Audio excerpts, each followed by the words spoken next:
सर्वसामान्यांच्या हक्काचा आवाज जागर जनस्थान।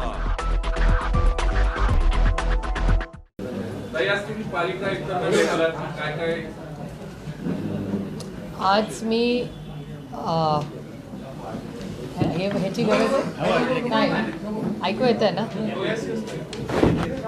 मी पुणे म्युनिसिपल कॉर्पोरेशनमध्ये दीड महिन्यातून चक्कर मारतच असते, कारण बारामती लोकसभा मतदारसंघामध्ये ग्रामीण भागी आहे आणि शहरी भागी आहे। त्याच्यामुळे पुण्याचे अनेक प्रश्न असे असतात जे पुणे म्युनिसिपल कॉर्पोरेशनशी निगडीत असतात आणि दुर्दैवाने पुणे म्युनिसिपल कॉर्पोरेशन आणि महाराष्ट्रातल्या अनेक जिल्हा परिषदा आणि कॉर्पोरेशनमध्ये इलेक्शन न झाल्यामुळे नगरसेवक आणि जिल्हा परिषद मेंबर नाही आहे। त्याच्यामुळे सर्वसामान्य मायबाप जनतेने त्यांचे प्रश्न मांडायचे कुठे, म्हणजे दडपशाही आहे का इमर्जन्सी आहे का काय म्हणावं या परिस्थितीला, की लोकप्रतिनिधी आणि सत्तेचं विकेंद्रीकरण, कैलासवासी यशवंतराव चव्हाणांचं जे स्वप्न होतं की सत्ता ही एका जागी राहू नये, एका ठिकाणी त्याचं विकेंद्रीकरण झालं पाहिजे, तर शेवटच्या व्यक्तीला अधिकार आणि ताकद मिळाली पाहिजे।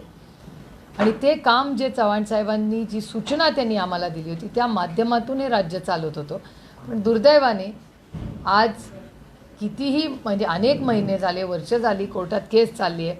आता 200 आमदार आहेत, 300 खासदार आहेत केंद्रात या ट्रिपल इंजिन खोके सरकारचं, पण अजूनही इलेक्शन होत नाही आहेत। आणि त्याच्यामुळे सर्वसामान्य पुणेचे मायबाप, जनता, नागरिक आणि अनेक महत्त्वाचे म्हणजे मुंबई शहर असेल, जी मोठी शहर आहेत, तिथे इलेक्शन न घेतल्यामुळे आणि जिल्हा परिषदचं इलेक्शन न झाल्यामुळे प्रचंड विकासाच्या कामात अडचणी होतात, त्यांच्या छोट्या मोठ्या प्रश्नांमध्ये अडचणी होतात। आणि त्याच्यामुळे हे प्रश्न जेव्हा जेव्हा मी त्या भागात जाते ते अतिशय पोटतिडकीने, अस्वस्थतेपणे लोक मागतात। आणि काय, पाणी, कचरा आणि ट्रॅफिक ही सगळे मुद्दे हे नगरसेवक आणि कॉर्पोरेशनची निगडीत, पण ती यंत्रणाच आज कोलॅप्स झालेली आहे।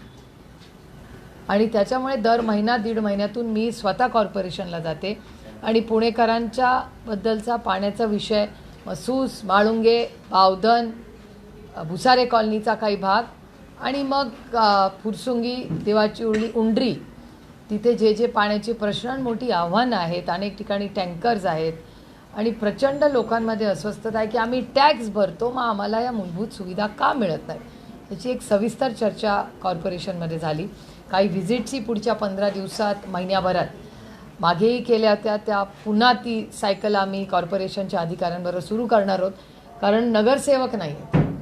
त्याच्यामुळे मी स्वतः नगरसेवक नसल्यामुळे, पण ज्या नगरसेवकांवर विश्वासाच्या नात्याने आधी जबाबदाऱ्या दिल्या होत्या त्यांच्या सहकार्याने आम्ही सगळे पुढच्या 1 महिन्याभरात पुन्हा त्या सगळ्या ठिकाणी जाऊन टाकीची कामं कशी चालली आहेत, काय पद्धतीने चालली आहेत, काही ठिकाणी नवीन टाक्या, आणखीन उंडरीसारख्या ठिकाणी प्रचंड पाण्याची गरज आहे, तर तिथली वर्क ऑर्डर कधी निघणार, या सगळ्याचा फॉलोअप प्लस ट्रॅफिकचं नियंत्रण। आम्ही मागे धायरी वगैरेसाठी मागितले होते वॉर्डन्स, कारण का सगळीकडे पुण्यामध्ये आज ट्रॅफिक असतो।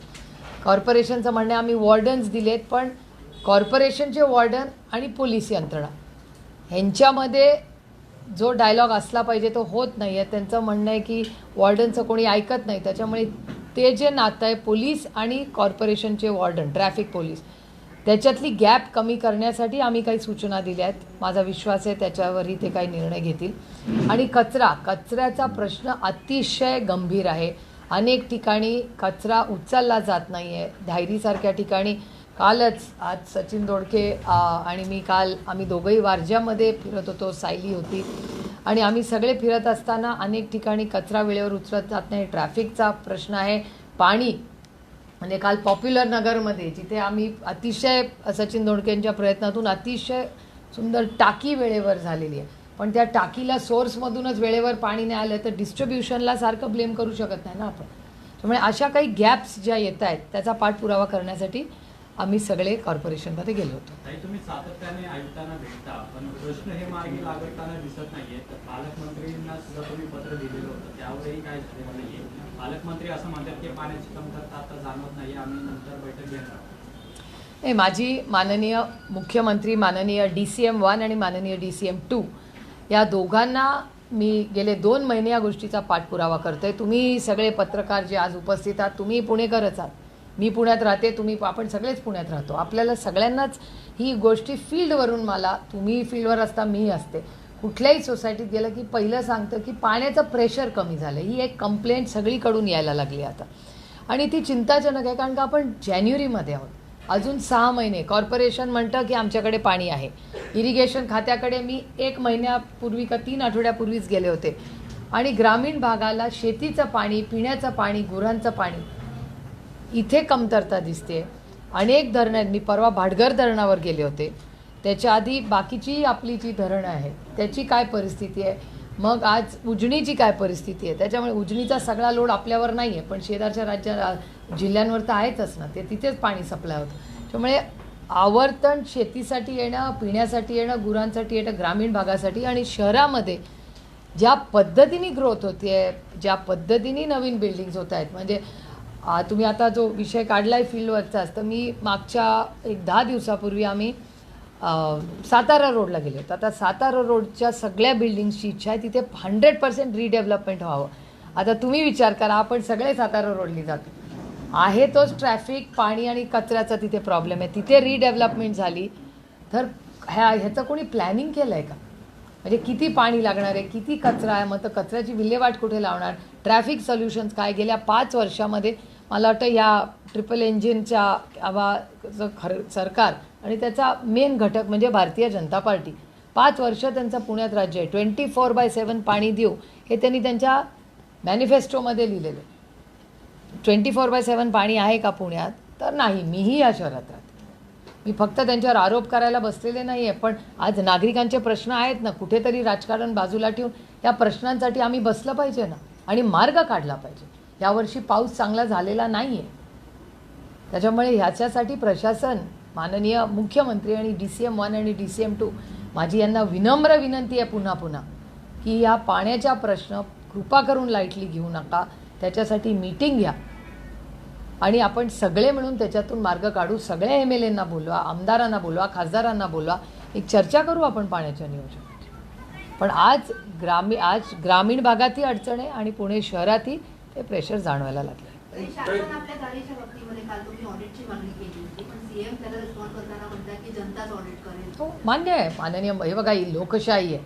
अर्थातच प्रत्येकाला त्याचं मन मोकळं करायचा अधिकार आहे, पण मी एक नागरिक पण आहे आणि लोकप्रतिनिधी आहे. त्याच्यामुळे मी महाराष्ट्राच्या आदरणीय माननीय मुख्यमंत्र्यांना विनम्र विनंती करते की तुम्ही दाखले दिले असतील जे ग्रामसेवकही देऊ शकतो, त्याला मुख्यमंत्र्यांनी कशाला वेळ वाया घालवायचा. त्यांचा वेळ खूप महत्त्वाचा असतो. प्रत्येक कुठल्याही राज्याच्या मुख्यमंत्र्याचा 1 मिनिट हा महत्त्वाचा असतो आणि त्याच्यावर होणारा खर्च जो मी तुमच्याच चॅनलवर बघते, तो मोठा पॅन्डॉल, तिथे असलेले मोठे सेल्फीचे मोठे पॉईंट्स, त्याच्यानंतर त्याच्यातली मोठी मोठी ऑर्किड्सची फुलं, त्याच्यानंतर त्याच्यावर तुम्ही जेव्हा तुमच्या चॅनलवर दाखवता तिथे आतिषबाजी होते किंवा काहीतरी लावलेलं असतं ना, ते लग्नांमध्ये बघा दिसतं, तो भुईनोळ्यासारखे, त्या भुईनोळ्यासारख्या गोष्टी होत असतात.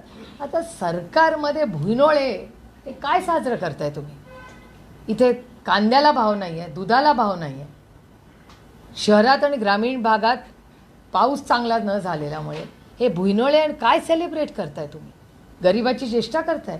हाच जर पैसा तुम्ही शाळा, आरोग्य, इन्फ्रास्ट्रक्चर याच्याचमध्ये घातला, त्या STमध्ये घातला, तर ते प्रत्येक मूल या राज्यातलं वेळेवर परीक्षेला आणि शाळेत पोहोचेल. आता तुम्ही पुणेकरांच्या समस्यांचा पाडा वाचला, तुम्ही स्वतः फॉलोअप घेताय, अगदी पालिकेपासून तर वरपर्यंत, पण अजूनही समस्या सुटत नाहीत. साधा पाण्याचा प्रश्न सुटत नाही. पालकमंत्री म्हणून दादा अपेक्षित ठरले. दादा तर आत्ताच पालकमंत्री झालेत, पण मला वैयक्तिक कोणाचा 3.5 वर्ष म्हणजे आधीचं आणि हे मिळून 3.5 वर्ष. पण मला असं वाटतं जे कोणी सरकारमध्ये असते, कोणीही असेल ते, मग तुम्ही म्हणजे या ट्रिपल इंजिन खोके सरकारचं 1.5 वर्ष घ्या किंवा आधी महाविकास आघाडीच्या काळातली 2.5 वर्षातली 1.25 वर्ष आमची कोविडमध्येच गेली. कोविडमध्ये आम्ही काही कोणाला कमी पडू दिलं नाही. ना औषधं कमी पडली, ना ऑक्सिजन कमी पडलं, काही कमी पडलं नाही. आणि पाण्याचंही नियोजन त्यावेळी चांगलंच होतं. जलजीवन मिशनचं मला वाटतं मागच्याच आठवड्यात जलजीवन मिशनचा महाराष्ट्राचा आराखडा महेशने मला वाटतं लोकसत्तामध्येच आला होता. जलजीवन मिशनची सगळी मोठी डिटेल बातमी काल लोकमतला आली होती. लोकमत किंवा लोकसत्तामध्ये डिटेल जलजीवन मिशनचा आढावा घेतलेला मी स्वतः पाहिला आहे, वाचला आहे मी. आणि जलजीवन मिशनच्या माध्यमातून प्रोग्रॅम चांगला आहे, चांगल्याला चांगलं म्हणलंच पाहिजे. इंटेन्शन इज व्हेरी गुड, पण इम्प्लिमेंटेशनला कमतरता आहे. हे सातत्याने दिसतंय. म्हणजे माझ्याही लोकसभा मतदारसंघात अनेक ठिकाणी टाक्या झाल्या, पण डिस्ट्रीब्युशन सर्व्हिस नाही झाली. डिस्ट्रीब्युशन सर्व्हिस आणि टाकी झाली असता सोर्सलाच पाणी नाही. मग हे DPR करून जे आम्ही पाठवले त्याचा कोणी अभ्यास केला, काय झालं? Jal Jeevan mission is a flagship programme of government of India. एवढा निधी जो अर्धा उद्धवजींच्या सरकारने दिला आणि अर्धा केंद्र सरकारने दिला, ती एवढी मोठी फ्लॅगशिप स्कीमचं झालं काय? आणि हे विरोधक म्हणून मी म्हणत नाही, पण काही प्रश्नांना आम्ही पार्लमेंटमध्ये निलंबित झालेले आहोत. त्यामुळे आम्हालाही बोलायला तो एक खूप मोठा प्लॅटफॉर्म होता चर्चेसाठी, पण आता चर्चा करायचीच नाही अशी परिस्थिती दुर्दैवाने या देशात आणि राज्यात झालेली आहे. फेल्युअर आहे की नाही मग दादांचं? अजितदादांच्या काम करण्याच्या पद्धतीवरती तुम्ही भाष्य केलेलं आहे. त्याला अजितदादा आज म्हटले की मी काही सेल्फी काढण्यासाठी काम करत नाही किंवा खड्डे बघून फोटो काढत नाही. मी 16-18 तास काम करणारा माणूस आहे. मी करते, मी थोडंसं जास्त पारदर्शकपणे करते, कारण माझं सगळं आयुष्य हे सोशल मीडियावर असतं, कारण मी पब्लिक लाईफमध्ये. त्याच्यामुळे 16 तास काम हे आम्ही सगळेच करतो, मी करते. आणि रेकॉर्डवर माझं तर सगळंच असतं, तुम्हाला माहिती आहे. मूळ मुद्दा बाजूला राहिला, दादा अपयशी ठरले की नाही याच्यावर. यश अपयश एका व्यक्तीला, इरिगेशन खात्याचे मंत्री देवेंद्र फडणवीस, पाणी त्यांच्या अंडर येतं. आणि पुणे म्युन्सिपल कॉर्पोरेशन भ्रष्ट जुमला पार्टी, भारतीय जनता पार्टी त्यांच्याकडे आहे हे 5 वर्ष. त्याच्यामुळे एका व्यक्तीला सांगण्यापेक्षा सरकार, भ्रष्ट जुमला पार्टी ज्यांनी पुणेकरांना फसवून सत्ता आणली, ते नगरविकास खातं आणि इरिगेशन डिपार्टमेंट यांनी पाण्याचे प्रश्न आमचे सोडवले पाहिजेत, एक नागरिक म्हणून पण आणि लोकप्रतिनिधी म्हणून पण. अजित पवार वारंवार सभेमधून शरद पवार साहेबांच्या वयाचा दाखला देतात. कालही ते बोलताना असं म्हणाले की 84 वय झालं तरी थांबत नाहीये, हट्टीपणा करतायत. आम्ही अनेकदा समजवण्याचा प्रयत्न केला. आम्ही आहोत ना, काही चुकलं तर आम्हाला सांगू शकतात असं वारंवार म्हणतायत. ठीक आहे, लोकशाही आहे, प्रत्येकाला त्याचं मन मोकळं करायचा अधिकार आहे. सातत्याने साहेबांचं वय काढलं जातं आणि पार्टीकडून कोणीच समोरून असं थेट दादांना काउंटर करायला. पण तुम्हाला सांगू, actually it is so cool. मला विचाराल की 84ला पण माणूस एवढा जिद्दीने लढतोय, हा खरं तर आदर्श असला पाहिजे. म्हणजे सगळ्यात मोठी अडचण आहे. अडचण कशाची? आता अडचण कशी येऊ शकते त्याची? तेव्हा अडचण कधी येते जेव्हा आपल्याला दोघांना एकच गोष्ट हवी असते, तेव्हा अडचण येते. दोघांना कुठली गोष्ट कुणालाच जी दादाला हवी आहे ती हवी. अडचण नाही हे महाराष्ट्राने नेमकी कसं घ्यायचं? म्हणजे तुम्ही म्हणता ना दोघांनाही अडचण नाहीये, नाही महाराष्ट्राने कसं बघायचं? नाही, पवार साहेब has played a glorious innings. त्यांचा करिअर ग्राफ बघा ना. त्याला मी कोण आहे? मी तर खूपच लहान आहे त्यांचा ग्लोरियस करिअर बद्दल बोलायला. की साहेब हट्टीपणा करतायत. आमचा तुमचा असा एक प्रश्न आहे की दादांचे कोणते हट्ट साहेबांनी पण पुरवले ते पण ते मी कशाला सांगू? ते उभ्या महाराष्ट्राने पाहिलेले आहेत. वयाचा मुद्दा काढत असताना आता रोहित पवारांना बच्चा म्हणून त्यांनी जसा उल्लेख केला, दादांनी उल्लेख केला होता, त्यांना उत्तर देण्यात दादाच्या वयाच्या मानाने तो बच्चा आहेच, कारण दादा आता सिनियर सिटीजन्स आहेत. दादाच ऑलमोस्ट 65. त्याच्यामुळे दादा माझ्यापेक्षा 10 नाही. आता तो प्रत्येकाचा वैयक्तिक प्रश्न आहे. संविधानाप्रमाणे भारतरत्न डॉक्टर बाबासाहेब आंबेडकरांनी एक संविधान दिलं. त्या संविधानाच्या चौकटीत राजकारण आणि समाजकारण होतं. त्याच्यात वयाची अट नाही. Let me complete. तर त्याच्यामध्ये वयाची अट नाही आहे. त्याच्यामुळे दादानी कधी निवृत्त व्हावं तो दादाचा वैयक्तिक प्रश्न आहे. तो प्रत्येकाचा वैयक्तिक प्रश्न असतो. एक. दुसरं, दादा माझ्यापेक्षा 10 वर्षांनी मोठे आहेत. त्याच्यामुळे ही 65. So he is senior in every sense of the word. आणि 65 इज सिनियर सिटीजन. 60 नंतर या देशात सिनियर सिटीजन्स आहेत. ते एक दुसरी मुद्दा. आणि तिसरी गोष्ट, is nothing wrong in being a senior citizen. माझा नवरा पण सिनियर सिटीजन आहे. ही इज ऑल्सो 60 यार. ऐसा मत करो. माझा नवरा हे पण आहे 60. त्याच न्यायाने दादा साहेबांना म्हणतात रिटायर व्हा, मग त्याच न्यायाने तुम्ही नाही पण माझं नाही, मी कोणाच्या वैयक्तिक आयुष्यात ढवळाढवळ करतच नाही. मी माझं आयुष्य जगते. आणि तिसरं, तुम्ही बच्चा म्हणला म्हणून, विच इज अ फॅक्ट की दादा हा काकाच्या अधिकाराने त्याला बच्चा म्हणला. त्याच्यामुळे तो अधिकार दादाला आहे काका म्हणून. एक. पण एक ऑब्झर्वेशन मी तुम्हाला सांगते की म्हणजे इट्स अन इंटरेस्टिंग फॅक्ट की रोहितच्या वयामध्ये आदरणीय पवारसाहेब महाराष्ट्राचे मुख्यमंत्री होते. काही पण आतापर्यंतच्या एकूण ज्या पद्धतीने अजित पवार अग्रेसिव्ह होत आहेत, ज्या पद्धतीने तुमची राष्ट्रवादी, त्या पद्धतीने तुमच्याकडनं उत्तर दिलं जात नाहीये, याचं कारण काय? कारण का वी आर पॉलिसी मेकर्स. मी राजकारणात पॉलिसी करायला आले. चॅनल्सवर that's not my job. My job is to make good policy. मला पार्लमेंटमध्ये परफॉर्म करणं is part of my job. माझ्या लोकसभा मतदारसंघात पाणी आहे का नाही, that is a part of my job. माझ्या लोकसभा मतदारसंघात कांद्याला भाव देणं is part of my job. त्याच्यामुळे मी माझं स्वतःचं म्हणते. आणि राष्ट्रवादी काँग्रेस पक्षाचे अध्यक्ष आदरणीय पवारसाहेब आहेत. त्याचे अध्यक्ष एक राजकीय पक्षाचं काम हे पॉलिसी मेकिंग असतं. तुमच्या आयुष्यात एक चांगला बदल घडवण्यासाठी आणि एक राजकीय भूमिका मांडण्यासाठी आम्ही इथे आलो. राष्ट्रवादी काँग्रेस आणि आदरणीय पवारसाहेबांची स्टाईल ही कधीच एका व्यक्तीबद्दल बोलणारी कधीच राहिलेली नाही. आणि हे आमच्यावर झालेले संस्कार आहेत. आणि आपल्यापेक्षा वयाच्या, म्हणजे हे माझ्या मूर्त बोलते मी, आपल्यापेक्षा वयाच्या मोठ्या माणसाबद्दल आपण फार बोलायचं नाही, हे माझ्यावर झालेले बोलायचंच नाही. आणि जर ते काही हां, तो प्रत्येकाचा वैयक्तिक प्रश्न. मी माझं बोलते. साहेबांचं सातत्याने वय काढणं याला संस्कार म्हणता येत नाही ना. तर तो त्यांचं, मी सांगते, ही लोकशाही आहे. लोकशाहीमध्ये प्रत्येकाला त्याचं मन मोकळं करायचा अधिकार आहे. त्याच्यामुळे त्यांना जे योग्य वाटत असेल ते बोलत असते. असं काय आहे? आता हे सगळे प्रश्न तुम्हाला त्यांना विचारायला लागतील. मी कसं त्याचं उत्तर द्यायला? परसेप्शन, रियालिटी ते तुम्हाला त्यांनाच विचारायला लागेल. तुम्ही भेटता ना आठवड्यातून एकदा. तुम्ही सांगितलं बरोबर आहे. आयडियल पॉलिटिक्स तुम्ही सांगितलं, उत्तर नाही दिलं पाहिजे. पॉलिसी मेकर्स तुम्ही आहात. हो, मी पॉलिसी मेकरच आहे. पण मुद्दा असा आहे, त्यातनं लोकांमध्ये, मतदारांमध्ये संभ्रम निर्माण होतो. पुन्हा एकदा पवार फॅमिली एक आहे की काय असा एक मेसेज जातो. एक कशी होऊ शकते? एका बाजूनी अटॅक होतो आणि दुसऱ्या बाजूनी गप्पा होतं माणूस. असंही असू शकतं ना की आरेला कार्य म्हणणं कधी कधी सोपं असतं, पण शांत बसून सहन करायला जास्ती ताकद लागते. कुठल्याही महिलेला विचार आहे, शांत बसून सहन करणं ह्याला जास्त ताकद लागते. आरेला कार्य म्हणायला फार ताकद लागते. महाविकास आघाडीच्या जागा वाटपाची चर्चा चालू आहे, दिल्लीमध्ये बैठका चालू आहे. तर महाराष्ट्रात राष्ट्रवादी काँग्रेस पक्ष किती जागा लढवणार? You are not in the numbers game. जर जेव्हा आमची सगळी सविस्तर चर्चा होईल तेव्हा ऑफिशियली तुम्हाला आमच्या इंडियाच्या वतीने 8 जागा 10 जागा आमचा जो पक्षाचा स्टँड आहे तो आमच्या मित्र पक्षांच्या बरोबरच आम्ही चर्चा करू. तो मीडियामध्ये आम्ही नाही करणार. त्याच्यात जोडून एक प्रश्न अजून आहे की इंडिया आघाडीच्या बैठकीत अशी चर्चा झाली होती की एखाद्या जागेवर एखादा पक्ष सलग 2 वेळा पराभूत झाला आणि तिथं सहकारी पक्ष हा प्रभावी असेल तर त्याला संधी द्यायला पाहिजे.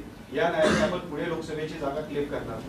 I am not confirming anything. कारण का आमच्या इंटरनल डिस्कशन्स हे आमच्या पर्सनल आहेत. जसं तुमच्या एडिटोरियल्स तुमच्या प्रायव्हेट, तुम्ही थोडी सांगणार आहे तुमच्या एडिटोरियलमध्ये काय चर्चा झाली. लोकसभेची जागा हे तर पब्लिक पोर्टल आहे. Not at all.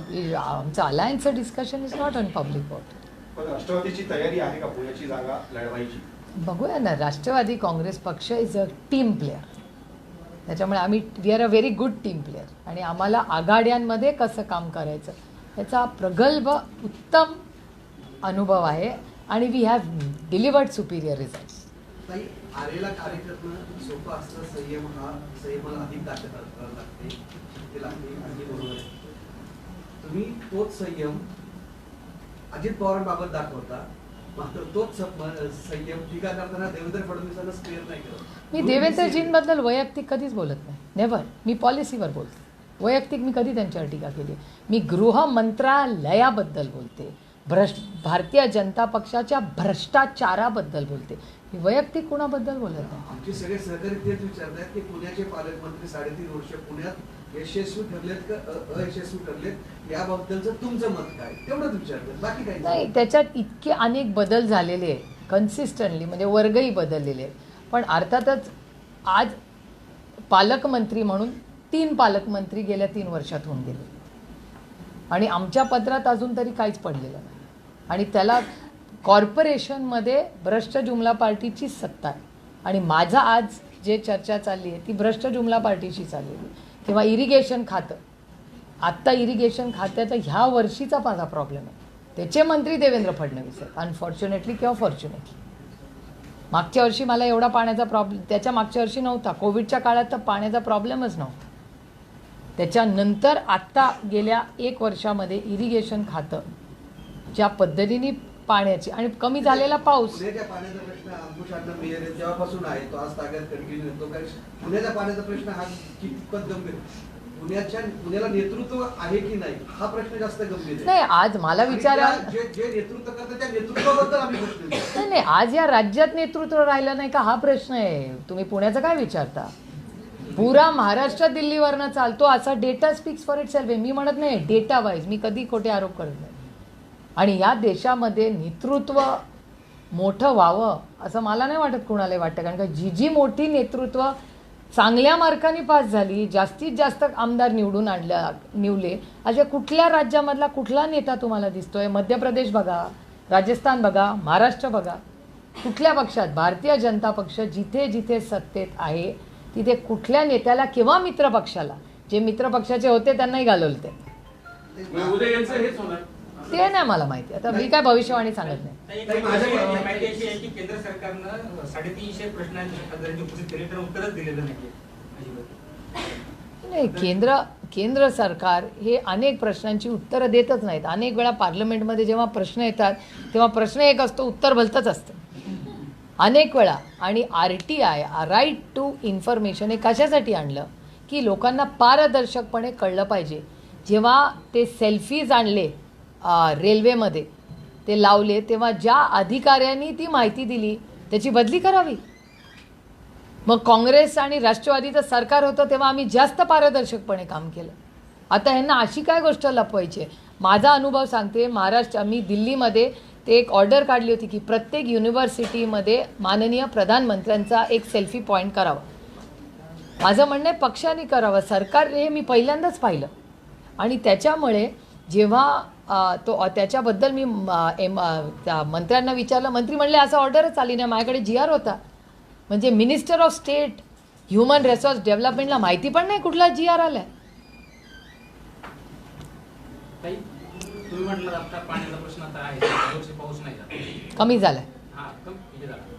ट्रॅफिक आणि कचऱ्याचा प्रश्न हा वर्षानुवर्ष चालूच आहे. प्रोग्रेसिव्हली वाईट होतोय तो पुणे. आणि आताच्याच काळात जास्त वाढला असं वाटतं. आता शहरामध्ये बघतो आपण, औरंगाबाद असो, मुंबई असो, पुणे असो किंवा जे नाशिक सिटी असो, ठिकठिकाणी ट्रॅफिकचा प्रश्न हा खूप वर्षापासून आज जास्त तो जटिल होत चालला. परंतु याच्यावर तुमचा काय उपाय होता? पुण्याच्या संदर्भात तुम्ही ज्यावेळेस तुमची सत्ता होती त्यावेळेस तुम्ही काय उपाय राबवला? नाही, पहिली गोष्ट की गेल्या 5 वर्षात लोकसंख्या वाढली आणि डेव्हलपमेंट प्लॅन, पुण्याचा डेव्हलपमेंट प्लॅन अनेक वर्ष पेंडिंग आहे.